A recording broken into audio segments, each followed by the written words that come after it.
controller នេះជាប្រភេទ controller គ្រប់គ្រងស្រោចស្រពទឹក controller នេះមាន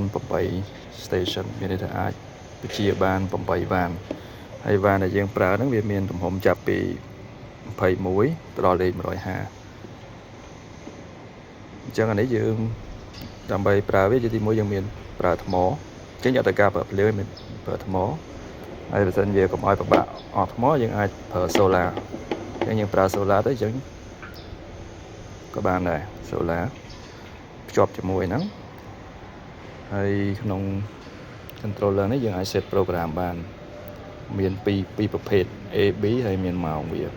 កំណត់អញ្ចឹងយើងអាចកំណត់ថាទី1ដើរម៉ោងនាទីទី2ដើរម៉ោងនាទីទី3ដើរម៉ោងនាទីដើរម៉ោងប៉ុន្មានហើយឧទាហរណ៍នេះគឺប្រភេទវ៉ាននេះវ៉ានលេខ3អ៊ីងលេខ8អញ្ចឹងនេះពីលេខ25ដល់21ដល់លេខ150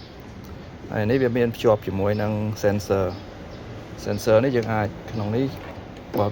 មាន sensor ទឹកភ្លៀងដែលយើងអាចកំណត់ថាប្រមាណមីលីម៉ែត្រ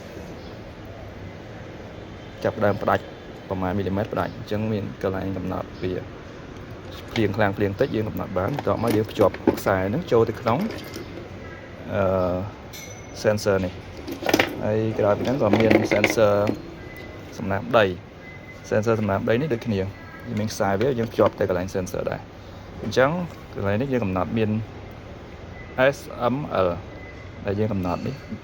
អញ្ចឹងបើសិនជាឧទាហរណ៍យើងកំណត់ S អញ្ចឹងបើសំណើមដីចាប់ពី 40% ឡើង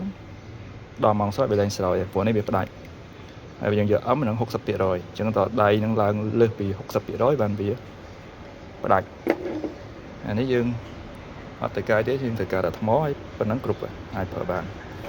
ដំណើរ controller នេះយើងមានពីរប្រភេទមានប្រើថ្មនេះហើយនឹងមួយទៀតប្រើភ្លើង AC 24V ហើយក្រៅពីហ្នឹងវាមាន M មួយទៀត M នេះសម្រាប់ master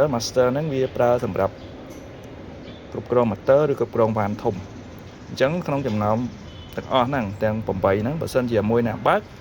គឺ master បើកអញ្ចឹងហ្នឹងយើងអាចប្រឌិតយកទៅជា motor ឬក៏ជាវ៉ានមេ